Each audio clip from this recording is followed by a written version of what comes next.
To WCS America Premier League Group C action, where we are getting ready for our lower bracket match. And Johan, this is going to be a really important one, of course, for both players, but especially for one of the top 4 finishes last year of BlizzCon. Yeah, I feel like Bomber has a lot more to lose here. He's currently in the 16th position in the WCS World Ranking. So if there is anybody who's fragile in this ranking, it's him. If there is anybody who could drop out, it will be him as well. He has to secure more points if he wants to be able to make it to the global finals at the end of the year. Obviously, there are going to be a lot more events to come up. The Battlegrounds Atlanta, for example, which Mr. Bitter has been working very hard to make happen, which is going to be on July 11th, 13th. And Bomber is going to take part in that, so that's going to be another chance to score some points. But still, it might not even be enough. So here, he has to win. He has to make sure he advances to the next round, score more points and stay alive in this tournament. Yeah, I like how you bring that up, because Bomber is going to stay in the US until the Battlegrounds of Atlanta, and we all know that it's a lot easier to stay in a foreign country for a week or two after you had a great result, after you play in WCS America. He of course wants to at least be part of the action next weekend, where we will do the round of 8, and of course we'll go all the way and crown our WCS America Season 2 champion. It's hard to win the entire thing, but of course Bomber wants to go as far as possible. He wants to leave this season with a good feeling, a lot of prize points. Of course money is always nice, but you know, Bomber is taken care of. It's much more about winning for Bomber than just that. But of course, you know, with that other tournament coming up in 2 weeks, you don't want to beat yourself up for 2 weeks straight after losing in the round of 16, especially not him. Do you know how it feels when you stay in a foreign country after you lose in a tournament? I stayed at your apartment for a month. You just hate your life. You remember, I stayed at your apartment for a month straight, losing Chinese tournament after Chinese tournament. Now, you were great company, Johan, but I really wish I would have done better in at least one of them. Of course, Bomber's opponent is going to be Czech. You know, funny enough, I actually have both these players in my ESL fantasy team, as I had high hopes of both of them, and now one of them will be eliminated, and there's a chance that both of them won't make it. Czech is an interesting Zerg though. I think he played very well, especially Game 2 against Polt. I felt Game 1 was a little unfair because he was pretty far behind after that first big engagement. He was fighting an uphill battle, and we all know that Polt is the king of fighting uphill battles, so if he's actually in a good position, well, then you're in for a rough time. Game 2 he played very well, and I think it's safe to say that that was a game that he kind of should have won. He was definitely in a very winnable position. Yeah, there was a few errors that and there. Like, say, for example, he forgot to start both of his upgrades at the same time. The Hive was very, very late. But other than that, like, I felt like he was very solid with his Mutas and all that. And I really do think that he was in a good position with the Ultras coming out as early as they did. But man, did Polt manage that situation like a boss. And I'm not sure that, like, stylistically, Polt and Bomber are very, very different. I'm not sure that Bomber could pull the same thing or make the same thing happen here if he was to find himself in the same position as Polt was. No, I couldn't agree more. Despite of them both being Terrans and this being the same matchup, you're going to see very, very different games. And what I'm mostly interested in is to see how Bomber is going to switch things up. Well, Johan, there we go. That's already the first change of his first series of the day. Bomber will veto Altazim immediately, and I'm not too surprised by it. This is what you normally expect from a Terran. I like how you pointed out early that perhaps he was worried about Tutming doing some kind of a crazy all-in, but then Bomber got a reality check and he realized, like, even when I don't get all-in, Altazim is still pretty tough to play. Please all-in me. Yeah. It would be better than playing on Altazim. Overall, I guess, is what he's thinking. Overgrowth. The maps. Overgrowth is going to be our second map veto. This one, Czech once more vetoing Overgrowth. Yeah, same as in the last series. A little bit surprising that Overgrowth is such a popular map. Bomber will finish this up by vetoing Way Station, and Czech once more vetoes Merry-Go-Round. So it's a similar map pool, but this time Bomber will be playing on King Sejong, unless it's a 2-0, and that would be our third map. But I don't think that's going to be the case. You think, how is Bomber's style going to match up against Czech, you think? Bomber seems to want to multitask a lot less than Polt was, and even Polt, he's not like a king of multitask. He doesn't try to drop like in 10 places at once. He's always a big attack and somewhere another drop. Do you think Bomber is going to try to do something similar? Or does he keep his army group together like he usually does? Yeah, I think Bomber will just do what Bomber does best, and that is get ready for one key engagement, which determines either he's going to be pretty far behind or he's going to be so far ahead that he will win the game in the next 2 minutes. It sounds really bad said like that, by the way. It sounds kind of like July, you know? Yeah, July always threw army at his opponent, and he either won or lost from there. But I guess with Bomber, we can expect more solid play overall. I mean, Bomber can do a lot of things, but in general, Bomber just kind of does what he likes to do, what he had so much success with. And they often say never change a winning team. And, well, he's been winning a lot. But it is time for another Bomber victory, and especially in the next 2 best of 3s for him if he wants to stay in the running to win WCS America Season 2. And before we're going to get ready for our next best of 3, we have Clutch, who's going to give us some very important information. So, Clutch, take it away. Thank you, gentlemen. As a reminder, make sure to check out the Blizzard Gear store. Go to the website gear.blizzard.com/WCS. If you use the code WCS10OFF in the Blizzard Gear store, you're going to get 10% off throughout July and August. It's 10% off your purchases. They have some really cool stuff there, especially one of these plushies that I actually saw in China for the first time. It's a Baneling that can morph into a Zergling and back and forth. And my best impression of a Terran whenever I see a Baneling is, ah! Every time, every single time. So I'm so glad that Polt won because I love it when Banelings die. But I'm very biased. I'm a Terran player. As a reminder as well, Red Bull, our buddies, are hosting the Red Bull Atlanta event happening next weekend. For more information, go to redbull.com/WCS/EN/esports. There's a lot of slashes, but trust me, it's worth it to get all the information about the tournament happening next weekend in Atlanta at the Center Stage Theater. $25,000 prize pool and 4,000 WCS points. It's going to be a lot of fun. Make sure to buy your tickets if you're in the area. And stay tuned for great Red Bull events throughout the rest of the year. Also, the winner of that event gets a seat into the grand finals happening in Washington, D.C. later in the year for the Red Bull Battlegrounds. And next up, make sure to sign up if you think you can take on some of these players here in America for the Challenger League. That's at nationalesl.com/US/SC2. And if you think you have what it takes, sign up. The Challenger League has a lot of players that can sign up, 512 to be exact, and you can compete against the best of the best. If you can't compete, maybe you can choose the best competitors out there in StarCraft, like Todd, who I always have on my WCS EU team. Make sure to pick the number of players from each region is 2 as we move into the round of 8. You can predict who makes it to the playoffs. This is based on real performance, the point system, and you can compete in the global ranking system. It's also a lot of fun to compete amongst your friends, what type of teams that you put together. Go to fantasy.eslgaming.com/SC2. A lot of URLs, but guess what? That's how the internet works. And if you guys want information, make sure to write that stuff down or check out the VODs. A lot of great StarCraft 2 action is happening all year long, and all these WCS points count on the road to BlizzCon for all these players. That does it for me at the social area. Back to the desk. Thank you very much, Josh. And that is indeed a lot of URLs, but of course you guys can always go over to via this as well in case you missed something. But the lower third should have been enough. We are really excited for the upcoming period. Of course, with WCS Europe playoffs coming up as well. It's always a lot of fun to watch in the middle of the night, and I don't have to worry about Todd complaining about me making noise anymore because he will actually be there. So that's nice. Yeah, it's going to be fun. Definitely the round of fate for both regions happening on the same days too. But first here, Bomber, this man. I think a lot of people want to see him qualify. I'm sure Czech has some fans too out there. And actually, if Czech was to make it out, he would really make a big name here, or a big performance for himself, and gain a lot of new fans. Yeah, this is definitely sort of a breakout season for Czech. It's the first time he plays on a stage like this, and we are loaded into our first map, and something special is happening already. As you guys can see, we are playing on Habitation Station, and one of the things you can do in this map, Johan, is, well, you can basically spawn in a different location if you really want to. Yes, he's flying to the gold.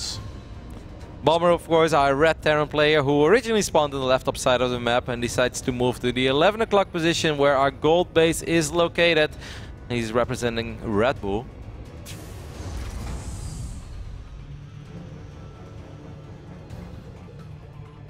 And his opponents, playing for Team Y Spider, they have a cool yellow logo with a green spider on top of it. We have Czech. Going for an extractor trick here. And for a scout right after. So I guess he's going to be able to see that very, very quickly. Oh no, he might just be scouting for 2 racks. Okay, no, because he has his Overlord anyway. That's going to see the gold base here in a second. Yep, it's his first Overlord is going to see this in well, pretty much as quick as he could have possibly wished for. He's going to see that Bomber is mining off this base. Of course, it was nice for Bomber that he didn't play Habitation Station earlier today. So if Czech wants to blind counter it, it's almost too late, unless he decides to go super crazy on us and pull all of his drones soon. But I don't think that's going to happen. Now, I'm very curious to see how this game will play out, though, because it's safe to say whenever a Terran player decides to open up like this, whenever they float over that command center, the majority of the time we see something that's a little different than your standard macro game. So Bomber is also switching it up. He is forced to play a different style of Terran right now than he normally does in this matchup. Ooh, a second barracks was made here in the middle of the map. So it's not going to be an 11-11 quick double racks, which Czech did scout for, but it's going to be a second barracks. And I'm guessing some quite early aggression here by Bomber. How do you think this is going to do here against the build of Czech, who's gone gasless, by the way? Yeah, well, he has opened gasless, but he did drop his spawning pool and his hatchery a lot quicker than they normally do. So Czech does want to get access to those queens a little bit quicker. It will all come down to, will Czech realize how serious this truly is? And we see one more drone heading down the ramp. Two more. Ooh. Does he know? I'm a little bit surprised by that, actually. Okay. I think he thought units were coming. I mean, he saw that there was no gas taken by Bomber, and he saw maybe there was no second barracks in the main, so he's like, well, something's up, and he's looking for it right now. He's going to be able to find that racks. Maybe. No, he still hasn't seen it. He's going to see it real soon. He's worried about a bunker going up before he's actually aware of it. He doesn't want to have to worry about any bunkers on the bottom of his ramp, or perhaps, you know, the good old triple bunker on top of his ramp. And he's not going to have to worry about that, at least not yet, as for now it's just a lot of Marines on the way for Bomber. It will all come down to control, but if I was Czech, I would really prioritize getting a spine crawler up over almost anything right now in this phase in the game. 6 links, 4 more on the way. He's getting 2 queens as well. I really don't see how this could possibly work here for Bomber, and I think he has identified that with his SCV scout. So he started another command center at his natural base, or his initial natural base, because he was west side and he moved east side. Man, he became a hater. Well, hopefully no intern struggles over here for Bomber on his left side of the map, as he's going to see those 6 Zerglings march across the map. If Czech sends just 2 Zerglings to that command center that's building at the original natural expand for Bomber, that would be really annoying, because then Bomber suddenly has to worry about a pretty large surface area. Is going to spread himself thin, and that's not what he wants, especially because Bomber has no idea about speed timing. I mean, we have the production tab open. We see there is no speed on the way, not yet at least, even though he is mining gas, and there's a good chance that speed will get fired up within a minute. But Bomber has to worry about a lot of other things. There could be speed on the map at 5 minutes and 45 second mark, for all he knows. I really wonder, is Czech going to be able to realize what's up here? Because he has to. I mean, if he doesn't see that second base for a long time, and then Bomber just takes like into Medivac, he could even take one more base, just play a standard game from here.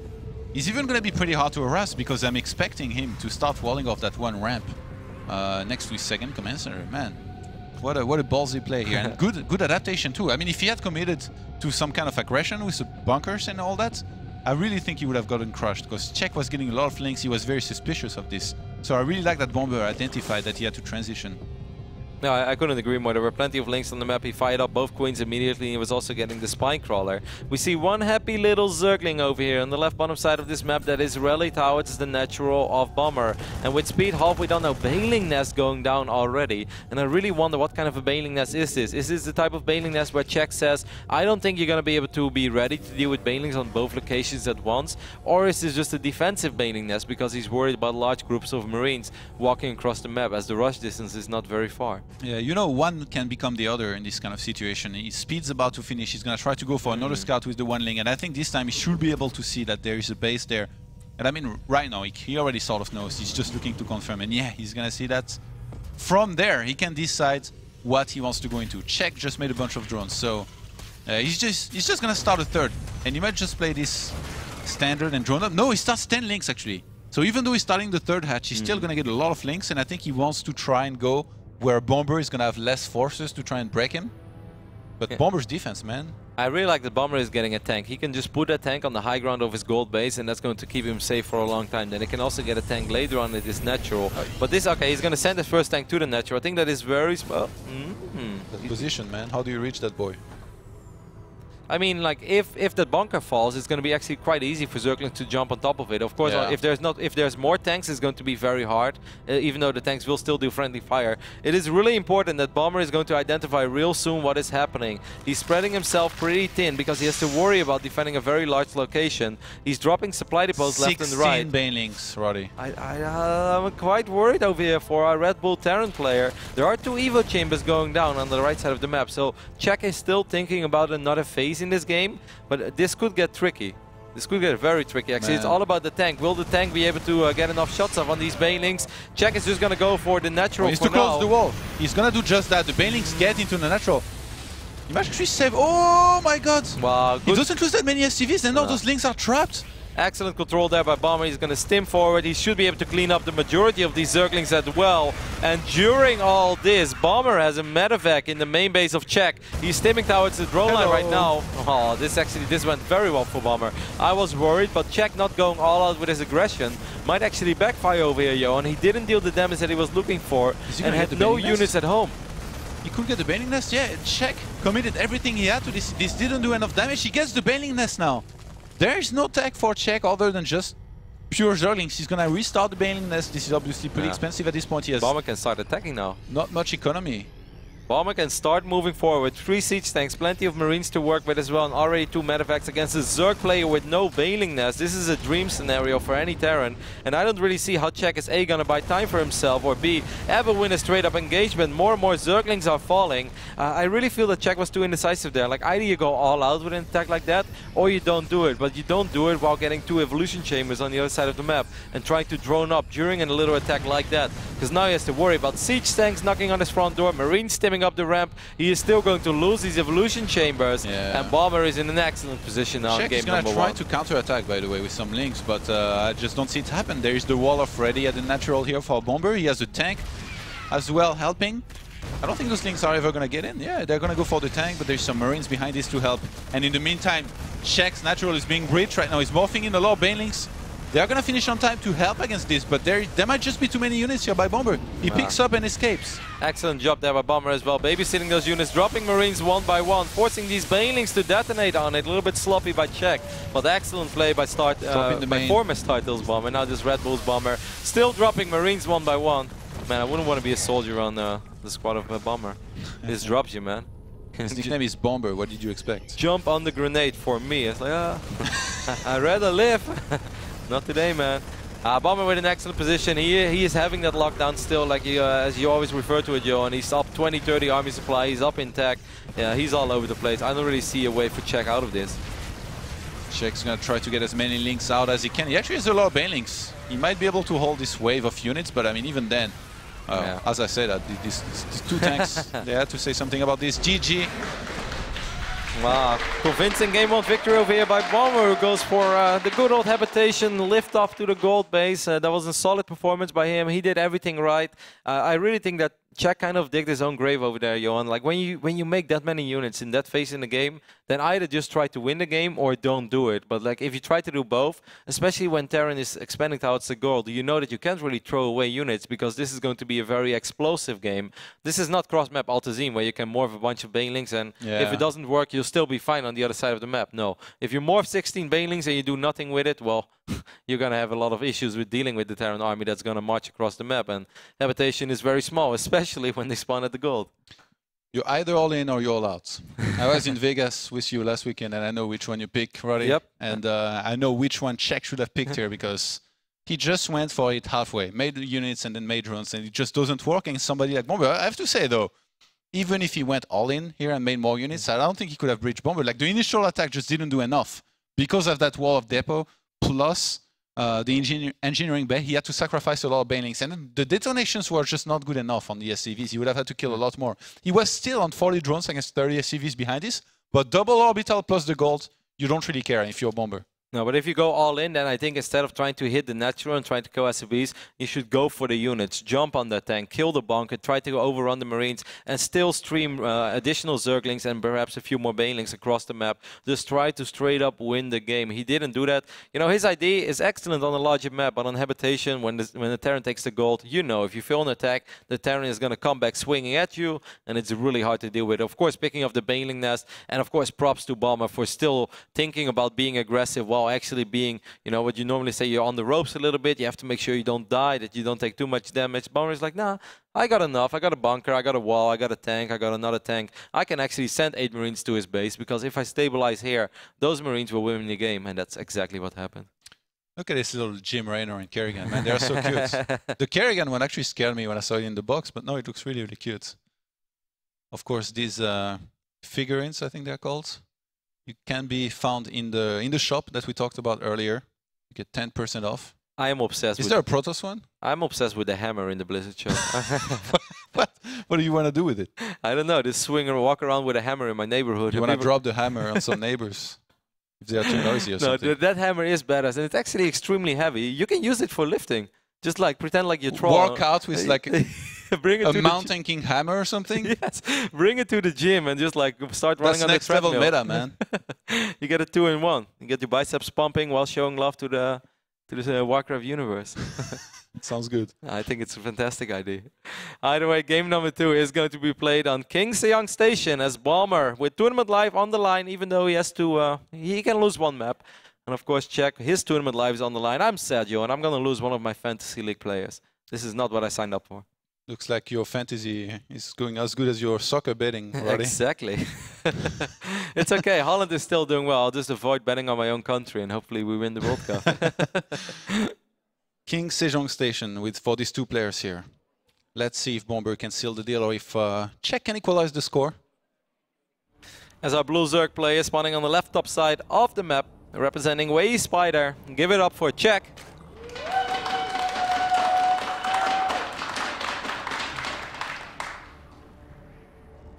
And his opponents playing for Red Bull.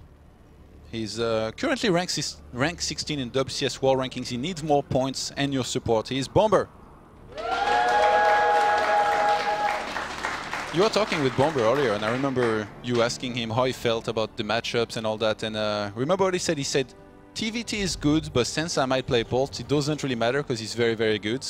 And you asked him a little bit about the other matchups. Remember what he said again about Zerg? Yeah, he feels it's okay. He feels it mostly comes down to him. As long as his control is good, as long as he feels like he's in the zone and he can bring his A game, he's not that worried about the matchup. You know, Bomber doesn't really care about like what people think or doesn't really care what the meta is. Bomber just does and how he feels comfortable.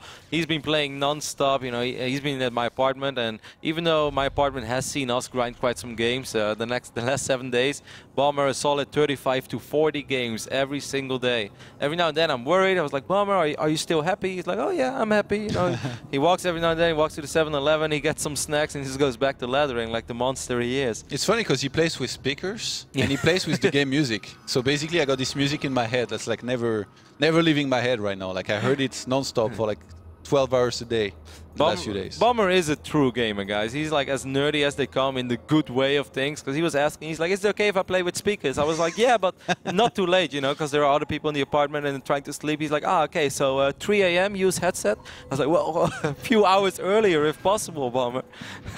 Either way, we see the racks go down, and this actually might be the first time that... Oh, no, never mind. He's just firing up a Marine. For a second, I thought he was going to open up with a Reaper.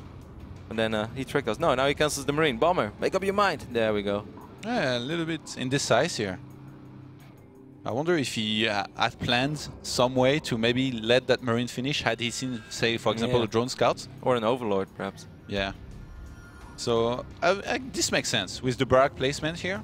And I wonder if, I was going to say, I wonder if Czech's going to see it, but he's actually scouting straight for it. No, he turned around now. He was rallied with his Overlord just right on top of that barracks at first, but now he's moved that a little bit. And what I'm really interested in now is to see how many Reapers Bomber is going to make. Okay, it's just a single Reaper, and after this he will most likely get 1 Marine, and then he's going to add on the reactor, or he's going to add on the reactor immediately. He was looking for this with his Overlord. It's weird. It's like he knew this was going to happen. Maybe he studied Bomber and Bomber did this before. No, I think he just wants to make sure that he doesn't have to worry about 2 Rexes being out on the map. Okay. Because like he didn't see anything yet, didn't see a command center on the low ground, didn't see a barracks on top of the ramp. So I think he just wants to make sure that, you know, there is a Rex in the main base, right? I'm not being 11-11 over here. No, you're not, Czech. You have nothing to worry about. Speed should finish around the 6 minute here again with that standard build. Oh my god, the Reaper getting a little bit cheeky here. Is going to have to get out of here before it gets sniped. And he did see that Speed has started, so if Bomber is able to time this right and goes back home before Speed finishes, he's going to be alright. And with the factory on the way, he's got a lot of money. He's going to start a 3rd command center, I believe. Oh wow. There we go. You know, Bomber is playing this in a pretty interesting way. It's quite old school as well. You see, just making the single Reaper, and then he fired up the reactor. Didn't even make one set of Marines, not worried about anything at all. Despite seeing those Zerglings, and if those Zerglings march across the map soon, could be a little bit frustrating, as it's still going to take, you know, a solid 30 seconds before the first Hellions are out. And the last thing you want to have to worry about is a few Zerglings picking off SCVs or picking off one of the mules. Bomber actually has 0 units back at home, so he's going to start the first Hellion. He forgot about the second one. Maybe he didn't have the money yet. Okay, he's going to have to fix that soon. I guess, you know, those are going to barely be on time to hold some kind of Zergling attack, but this was a little bit riskier for some time. Bomber taking chances early on in this game. Yep, he did of course scout with the Reaper, so he did have some map presence, but I totally agree with you. Could have been frustrating to deal with a few Zerglings. Now the stim, he fires up a very quick stim, and I kind of have the feeling that he wants to follow this up with some sort of, you know, not like a big timing or like an attack where he relies on winning the game, but definitely where he's hoping to catch Czech off guard. Perhaps if Czech is able to scout that additional command center with his Overlord, Czech's going to be like, alright, this is a macro game, I got some time.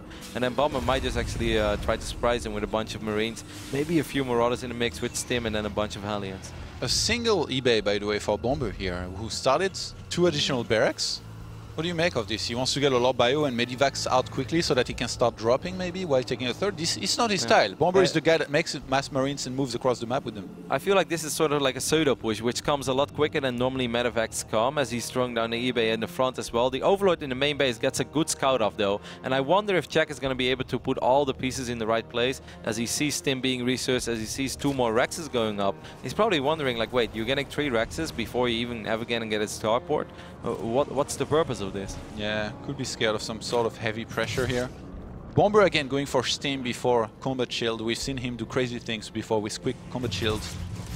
Or even just overall in general against Zerg. Like for example, not scanning for creep tumors, just spreading out on the creep. Using more mules. Bomber is that guy that will a lot of the time try this. Oh, actually that Reaper is in the safe zone right now, but Lynx are gonna come down there. It might be trapped. It's being hunted down right now. Yeah, I don't think Czech wants to pull his queens in this phase in the game. Bomber actually starts working on this debris, which surprised me a little bit. Perhaps he wants to just get a full wall on the left side. No, he's going to take that base, I think. And then pressure from there. If he takes that right-hand side base and then decides to keep on pressuring non-stop with all the Marines that he's known for. Yeah, sort of is going to actually decrease the rush distance for him a little bit. It's going to make it easier for him to get a staging ground on that perhaps normally fort base for Czech if Czech decides to take it on the high ground. To counteract that, I feel like Czech would have to take the left-hand side base, but I'm pretty sure that's not what he's going for. Look at that Reaper, man. Was living on the edge for quite a while. Czech already up to 63 drones, so you know, despite Bomber's opening being perhaps a little different than we normally see him open up, Czech is on a solid 20 worker lead. We do see that Orbital heading towards the north side, so he's indeed going to take that 3 o'clock base. And if he secures it, if he gets a solid position there, it's going to be really easy for Bomber to do what Bomber loves to do, you know, just start moving forward and rally pretty much every single unit that he has across the map. He sends 2 Hellion to the watchtower, so that means he might want to push shortly after that, but now he's spoiled what he's doing, because Czech has just checked, no pun intended, the bottom left-hand side base. He saw there was no 3rd base here for Bomber. So I think right now he knows that there's the one on the right-hand side, and he probably knows that there's going to be attacks headed his way. And again, the creep in the middle of the map is good, but on the right-hand side, there is only 4 tumors near that hatch. So if you don't have creep, it's going to be very, very hard to engage against a guy like Bomber. If I was Bomber, I would really get 1 bunker in my natural as well, because he does have that supply depot wall ready, you know, but eventually if Czech just gets like a few banelings and follows up with like 20 speedlings, this could be really annoying. They could all just straight up run into the natural. As these Zerglings will get a surround off over here on the Hellion, so that is a nice little pick-off, but we all know since Bomber only made 2 of them, he's not really relying on them dealing any damage, so this is not as bad as it is in some of the other scenarios when Terran players make 6 to 8 Hellions. Man, Czech has delayed army production for so long. He's on 30 army supply against 38 right now. He's got only just a few links. No bailings at all. 87 drones, and from there he's going to start producing. This could actually do quite a bit of damage, as all the Zerglings and Bailings are out of position. Just now those Medivacs are revealed, and he's forced to pull the drones immediately. There are a few Zerglings there. At the same time, there are 2 more Medivacs in the middle of the map as well. So of course, Bomber is going to babysit this drop, try to do as much damage as possible. Czech does scout it though, and that is so important. Getting a lot of free hits off on those Medivacs. Yeah, he needs to go away with those initial 2. He's going to go into the main. Oh god. In the meantime, Natural is forcing drones being pulled. I really like how Bomber is doing this so far. A few Banelings do get reasonable connections over here, but Czech is all over the place now. Without Mutulus, this is a nightmare scenario to deal with. Does he still have Banelings? Only 4 of them. If Bomber picks up these Banelings, it's close. Yeah, he does get it, and still a lot of Marines are alive. Oh, this is really bad for Czech. He's losing the fight on both fronts right now with only 9 Marines, 9 Zerglings remaining. Bomber is picking Czech apart. Czech was way too greedy. Bomber is killing so many units and losing almost nothing every single time. There was a good... Wow, this is huge here. He's gonna drop again into the Natural, and Bomber, he keeps on dealing damage. He doesn't lose much. Behind this, his macro is perfect. He keeps on making units. I mean, look at his main. He's got so many reactor barracks. These Marines even picking up 2 of these Mulas as well, getting 1 more Queen for their effort. Eventually this drop will be cleaned up, but just look at the supply. Bomber is up 45 supply. Excellent execution here. He still has that original drop as well, active in the main base. Bomber is just doing a lot of work now with 4 Medivacs. He has killed a ridiculous amount of units. That third base cannot even be retaken right now because there's a single Marine, a single angry Roti Marine standing there. He's going shooting those lavas down. Probably wondering, he's like, man, I had a lot more success shooting at that big building than at this small little larva. I wonder what that's all about. Just look at the mini-map. There's this big dot of red marching north, and I don't see... He's gonna have to step on creep, though. Yeah. I think Bomber can step on creep for days now. There are no Banelings on the map at all. There are 7 Banelings on the production tab, but it's 37 army supply against 70. This is the Bomber that people expected today to show up. This is the Bomber that made top 4 at BlizzCon last year, and this was so much more convincing than his first series of the day. Bomber is gonna press forward. He wants to end this game. Check. He does not even dare to fight, even though he has to. He's trying to wait for those last few Banelings that he's adding onto his army, and GG is gonna be called. I feel like the first series that we saw of Bomber today, he was really off his game. You know, he said he skipped lunch. Maybe that there's also a reason in there. You know, I know that when I don't eat, it's very difficult for me to play well. And he was just trying stuff that just wasn't working against Mig. Whereas now against Czech, he just looked like a total crush. We know. Yeah. He really looked like the Bomber we know. He was on the money, he had a good idea of what he was doing, executed his builds. There was a little more action than in his first series as well. Made sure that he knew what was going on, and yes, Czech was greedy, but Bomber just said, if you're going to be that greedy, well, let's see how you're going to deal with 4 Medivacs around the 11-minute mark. And it all comes down to the very first moment. You know, if a few Banelings do get a good connection and 1 drop gets taken care of, suddenly Czech only has to worry about 2 more Medivacs. He can bring his Queens in locations, and it's all a lot easier. But this time, he did not stabilize. And if you don't stabilize against the very first drop, well, things go from bad to worse in this matchup. Even a few Mutalisk won't save you. Yeah, a very, very cool game here that we just saw from Bomber. If I was a Terran, I would definitely write down a few timings here and there on how he developed his build, adding on the starports. It was a little bit weird, though, that he got the first eBay by itself at first, and then the second one a little bit later. But I guess it was a little bit hidden, you know, and then he went for it in the wall. Maybe he didn't want Czech to know early on that he had the one eBay. And yeah, overall, I like the choice of taking that third base there. I haven't seen that too often before, and it worked out very, very well, even though I guess he didn't really impact the game since he was dropping. If, say, if the drop had done less, he would have been able to pressure a lot easier onto that fourth base of Czech. Yeah, we couldn't really see how it played out, but overall just excellent execution by Bomber. That's all there is to it. Czech went all the way up to close to 90 drones, and well, then you're playing with fire, and like you often say as well, you know, either he stabilizes, either he does deal with those first 2 Medivacs, and after that, Czech is going to have the time of his life as he's macroing off 4 bases, has a macro hatchery as well, he has his upgrades going, he will be able to produce a crazy amount of Zerglings and Banelings, which can be enough against a player like Bomber that doesn't really make a whole lot of Widow Mines or Hellbats. So as long as you have all that larva available to you, well, you can do good things, but you have to get to that phase in the game, and this time Bomber said, nah, not today. What do you think about the next match, Paul versus Tunming, America versus China? I think it's going to be really cool. I'm really curious to see how Tunming will deal with a player like Paul. Of course, you can say earlier today he did excellent against Bomber, but we went over this. Despite both of them being Terran, they don't really have all that much in common. They play so different, have a really different approach to especially the TVZ matchup as well. So I think Paul is the favorite on paper, but Tunming has shown us that he can mess with the best, and he's a pretty complete player overall. Tunming, I feel like his play kind of reflects his personality, which is a little bit crazy. You know, like last season, he was listening to loud music on his phone and singing along it. Like it was I was trying to practice and it was very hard for me. So his play style is almost as crazy as his personality can be, and it really shows. And I guess it's a good thing for him because he's a hard guy to predict. Yeah, he's very friendly, he's very relaxing. Either way, we're going to head over to a very small break, and after that we'll be back with our winner bracket match to determine who is going to be our first player to qualify for the WCS America Premier League round of 8. Is it going to be Tunming or is it going to be Paul? Stay tuned.